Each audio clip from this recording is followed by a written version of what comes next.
요한복음 15장 1절에서부터 11절 말씀 보겠습니다. 한 절씩 교독하겠습니다. 제가 1절부터 읽겠습니다. 나는 참 포도나무요 내 아버지는 농부라.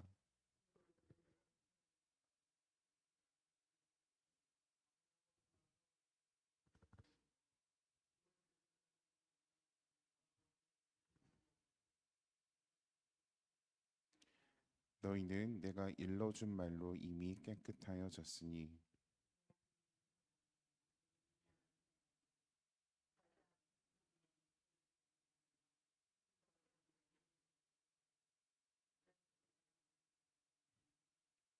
나는 포도나무요 너희는 가지라. 그가 내 안에 내가 그 안에 거하면 사람이 열매를 많이 맺나니 나를 떠나서는 너희가 아무것도 할 수 없음이라.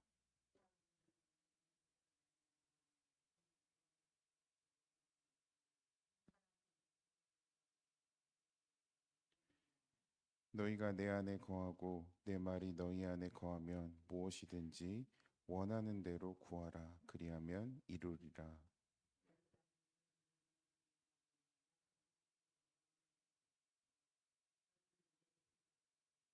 아버지께서 나를 사랑하신 것 같이 나도 너희를 사랑하였으니 나의 사랑 안에 거하라.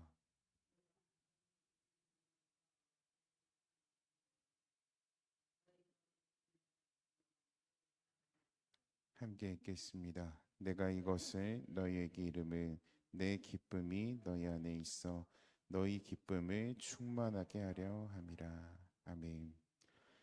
네, 우리가 오늘 함께 보는 요한복음 이 본장은 14장에서부터 16장이 이어진 바로 예수님의 고별 설교에 해당하는 부분입니다.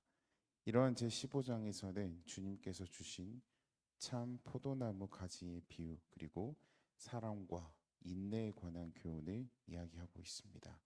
그 중에서 전반부인 참 포도나무 가지의 비유를 오늘 본문은 소개를 하고 있는데, 이는 예수님께서 우리들과의 관계를 그냥 단순히 어떤 언어적인 관계를 떠나서 화학적으로 과학적으로 의미가 있는 비유를 생생하게 소개를 하고 있는 것입니다.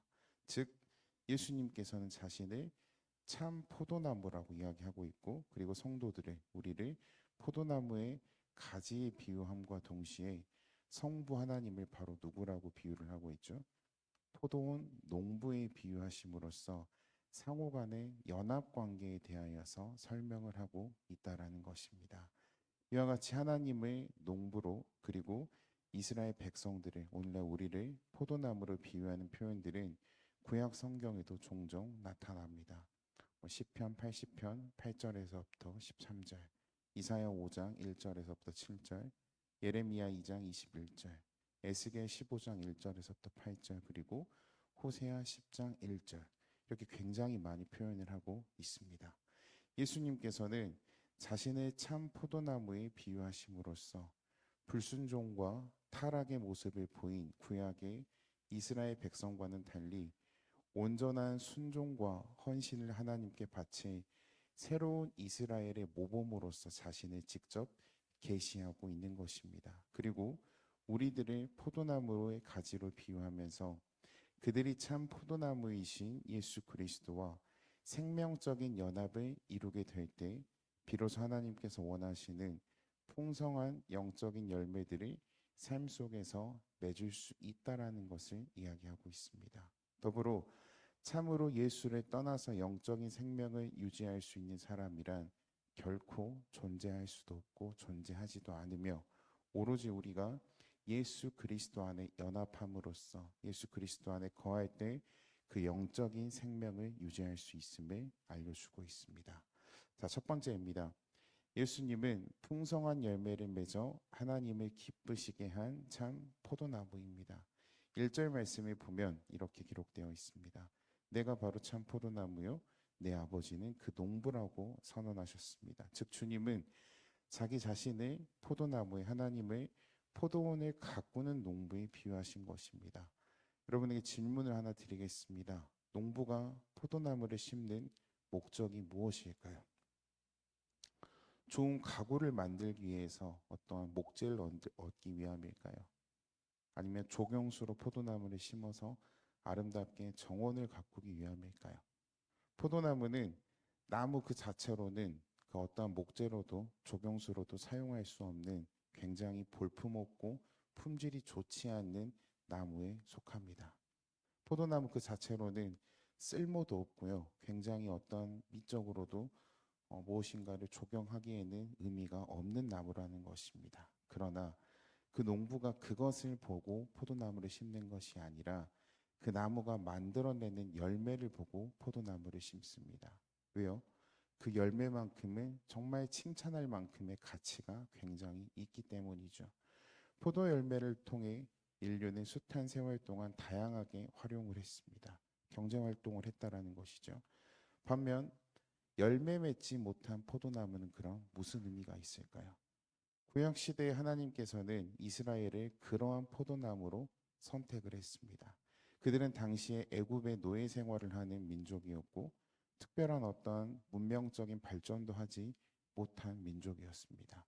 그럼에도 불구하고 하나님께서는 아브라함과 맺은 언약에 근거하여서 그들에게 풍성한 열매를 기대하시며 그들을 하나님께서 선택한 선민 백성으로 삼으셨다라는 것이죠.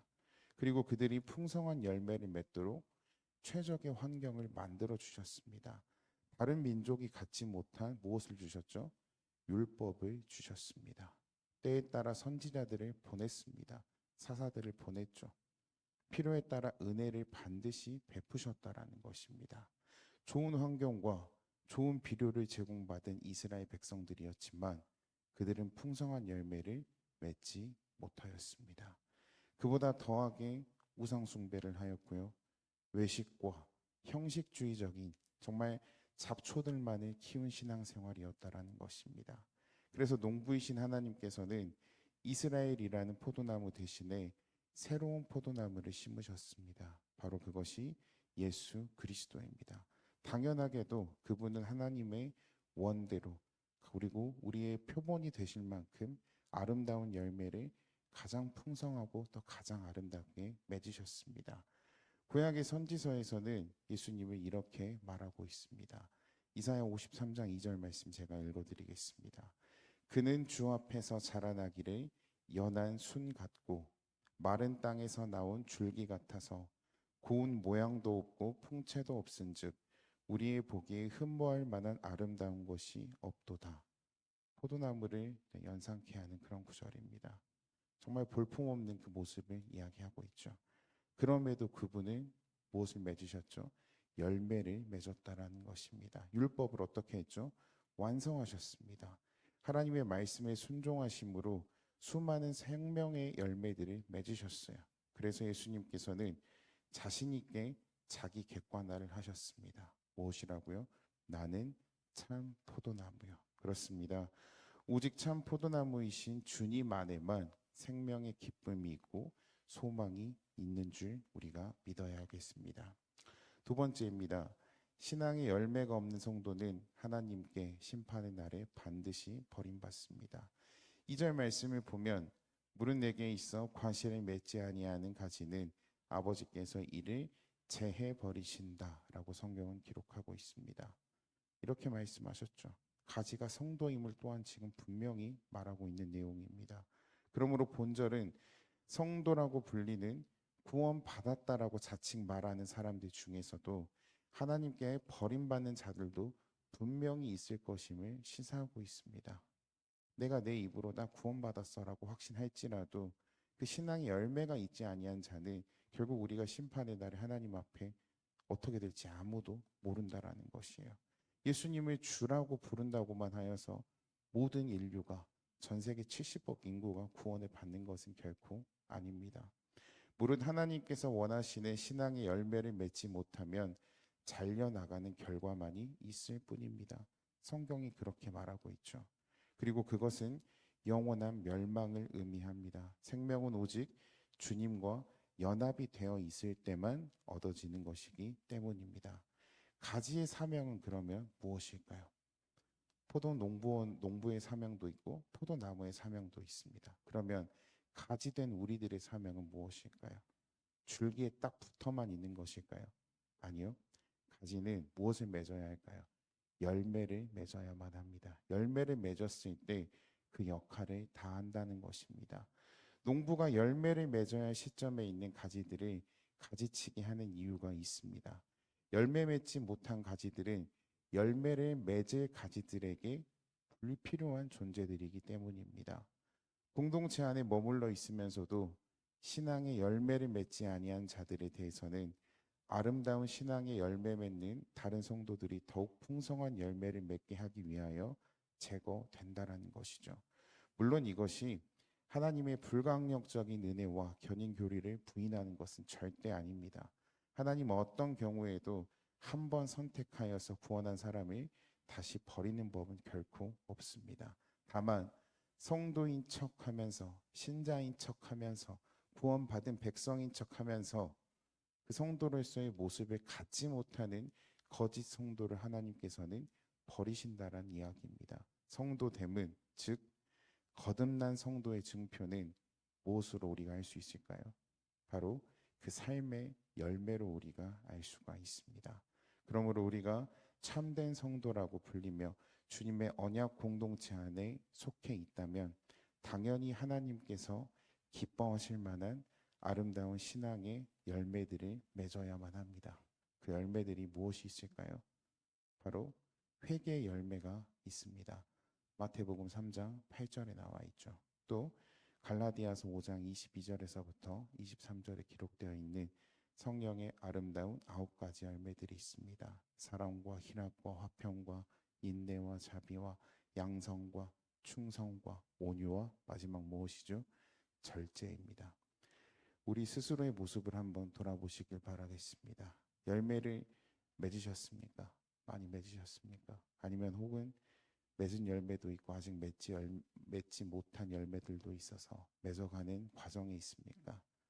혹 입만 무성한 채 예수님께 저주받은 무화과 나무의 모습이 오늘날 나의 모습은 아닌지 돌이켜 보시길 바라겠습니다. 우리는 속히 하나님께서 기뻐하실 만한 아름다운 삶의 열매를 맺어야만 합니다.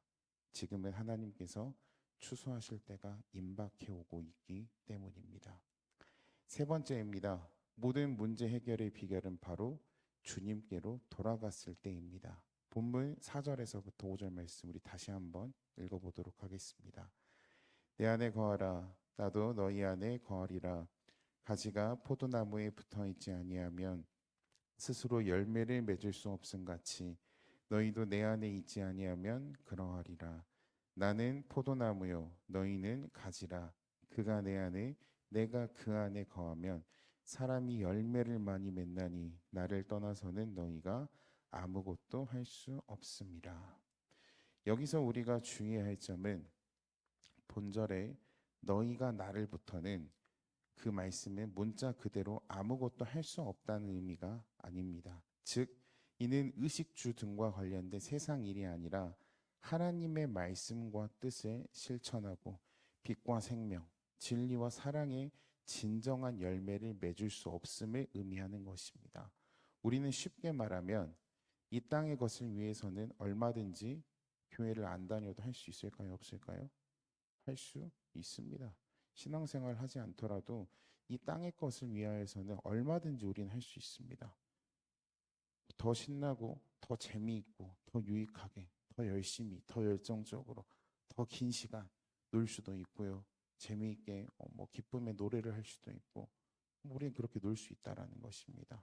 각종 범죄와 타락은 신앙생활 하는 것보다 더 능력 있게 할 수 있는 잠재적인 어떠한 그 죄를 범할 수 있는 탐심을 우리는 전부 다 갖고 있다라는 것이죠.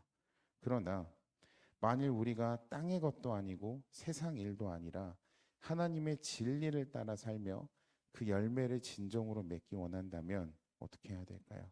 바로 그리스도 예수께 돌아와 그분 안에만 거해야만 한다라는 것입니다. 털어놓기 어려운 나의 은밀한 죄들, 습관들, 쓴뿌리들이 나를 지배하여서 남모르게 몸부림치는 분이 있다면 홀로 고민하지 말고 속히 예수님께로 돌아가시길 바라겠습니다. 이러한 악의 힘은 아담의 범죄 이후로 에덴에서 쫓겨난 우리들의 능력으로는 결코 해결할 수 없고 끌려다닐 수밖에 없다라는 것입니다. 스가랴 4장 6절에 이렇게 기록되어 있습니다. 오직 하나님과 하나님의 힘과 능력으로만 가능하다. 그리고 사도 바울이 빌립보서 4장 13절에 우리 너무나도 잘 아는 말씀이죠. 내게 능력 주시는 자 안에서 우리는 그 모든 일을 행할 수 있을 것입니다. 반드시 아름다운 신앙의 열매를 우리는 예수님께로 돌아갔을 때만, 예수 안에 거했을 때만, 참 포도나무이신 예수 안에 우리가 열매 맺는 가지로서의 역할을 감당하고 있을 때만 거할 수 있다는 사실을 기억하시길 바라겠습니다. 네 번째입니다. 말씀을 따라 사는 삶이 가장 형통한 삶입니다. 본문 7절에 이렇게 기록되어 있습니다. 너희가 내 안에 거하고 내 말이 너희 안에 거하면 무엇이든지 원하는 대로 구하라. 그리하면 이루리라. 아멘. 이 말씀은 기도의 행위에만 국한된 것이 아니라 성도의 삶 전체를 포괄적으로 의미하고 있습니다. 그럼에도 기도와 연결시키고 있는 것은 우리들이 어떠한 문제에 직면하였을 때 반드시 하나님과 영적인 대화인 기도를 통해 그 문제를 바라볼 것을 의미하고 있습니다. 형통한 삶의 비결은 주님 안에 거하며 말씀에 기초하는 데서부터 시작됨을 반드시 기억하시길 바라겠습니다. 성경을 살펴보면 철저하게 하나님과 말씀 중심으로 살았던 인물 다윗이 있습니다. 양치는 소년 목동에서부터 오늘날까지도 유대인의 역사에 가장 훌륭한 왕으로 손꼽히는 왕이죠. 반면 그의 많은 자손들 중에는 말씀에서 벗어난 삶을 일반 백성들보다 살아서 더 비참한 최후를 맞이한 자들이 적지 않게 있습니다. 출발선이 나의 어떠한 신분적 배경이 몇 대째 신앙생활을 한 집안이든지 나의 어떠한 무엇인가가 내 삶을 이끌어가는 것이 결코 아닙니다. 내가 모태신앙이라고 해서 그것이 내 구원의 보증수표가 절대 되지 않는다라는 것이죠. 또한 우리는 기도 생활에 있어서 나의 얕은 생각과 욕심에 이끌리지 않도록 깨어서 기도해야만 합니다. 귀 닫고 눈 닫고 골방에 박혀서 내 의식의 흐름대로 내가 원하는 대로 중원부원하는 기도가 아니라 영적인 눈과 귀를 열어서 하나님께서 주신 말씀을 가지고 그 말씀을 붙잡고 우리는 기도해야 된다라는 것이죠. 우리 송정소망교회 모든 성도님들께서는 하나님 안에서 그 말씀의 인도함대로 나아가시길 바라겠습니다. 내 생각대로 내 인도함을 내 스스로 결정하는 것이 아니라 말씀 안에서 주의 인도하심을 따라 걸어가시길 바라겠습니다. 그리할 때 잠시의 고난과 역경은 반드시 있을 것입니다. 요즘 말로 꽃길만 있을 것은 절대 아닙니다. 하지만 문제보다 더 크신 하나님의 인도함과 그 능력 속에서 형통하게 됨을 받는 축복이 늘 함께 할 것입니다. 마지막 다섯 번째입니다. 참된 기쁨은 말씀대로 살 때 찾아옵니다. 본문 11절 말씀 우리 마지막으로 함께 같이 읽어보겠습니다.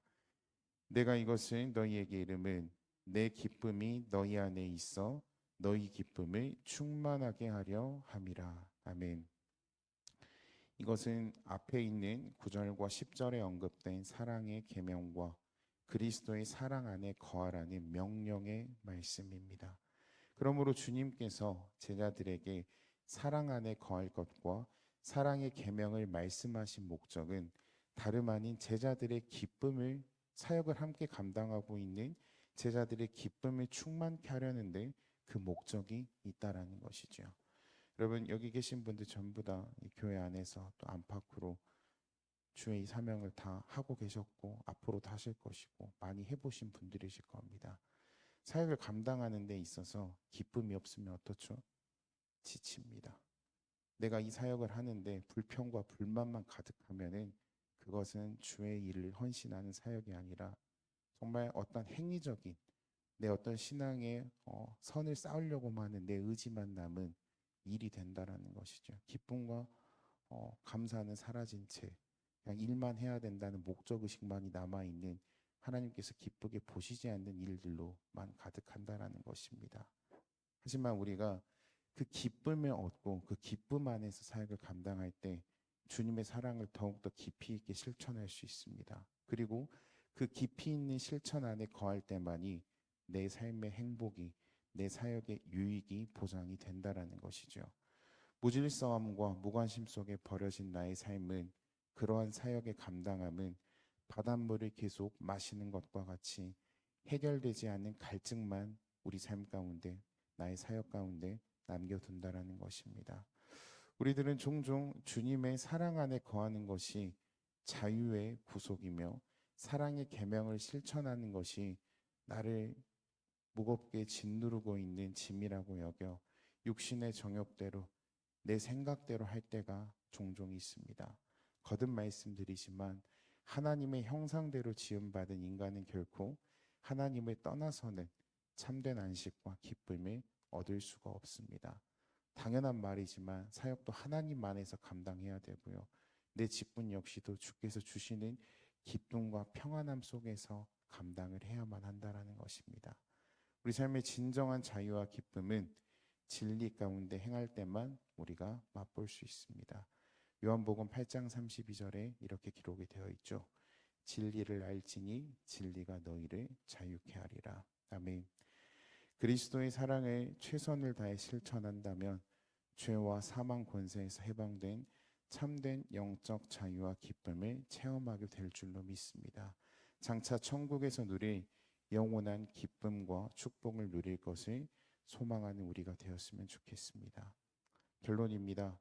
축복과 기쁨의 비결을 그 어떤 다른 곳에서 찾지 말고 주어진 말씀 속에서 찾길 바라겠습니다.